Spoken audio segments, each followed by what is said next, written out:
À tous les 1er janvier, c'est la même histoire. Certains prennent des résolutions qui seront oubliées dans quelques mois. Ceux qui ont fêté en grande ont la gueule de bois, mais il y a encore pire, les hausses de prix et de tarifs. En 2017, vous paierez plus cher pour faire votre épicerie. Le prix des aliments devrait grimper de 3 à 5 % au pays, selon une étude de l'Université d'Alousie. La baisse anticipée du UAR face au dollar américain fera augmenter les prix des denrées importées. L'ensemble des produits importés, surtout les fruits et légumes, l'épicerie au centre du magasin risque d'augmenter en prix.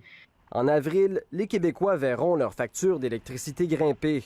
Hydro-Québec réclame une hausse tarifaire de 1,6 % qui est présentement étudiée par la Régie de l'énergie. Si elle est approuvée, elle se traduira par une augmentation moyenne de 2,36 $ par mois pour les propriétaires de petites maisons et de 5,11 $ pour les propriétaires de grandes maisons. Je pense qu'il faut faire attention aussi et s'assurer que les gens puissent garder leurs acquis et qu'ils puissent payer ces services-là. J'en pense qu'on se fait égorger comme d'habitude. Dans les CPE, les frais de garde sont modulés en fonction des revenus familiaux. Le tarif minimal de 7,55 $ par jour par enfant passe à 7,75 $. Assez pour les mauvaises nouvelles, passons maintenant aux bonnes. Certains frais et tarifs seront gelés en 2017, d'autres seront même abolis.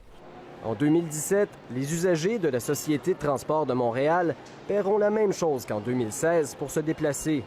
Et la fameuse contribution santé demandée aux Québécois dans leur déclaration de revenus ne sera plus qu'un mauvais souvenir des années antérieures.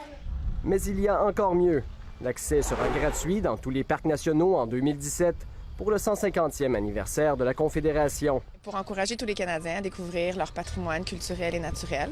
Donc, tous les sites gérés par Parcs Canada, les parcs nationaux, les sites historiques nationaux et les aires marines de conservation vont être gratuits en 2017. Un cadeau de plus de 80 millions de dollars aux Canadiens. Ici Olivier Bachand, Radio-Canada, Montréal.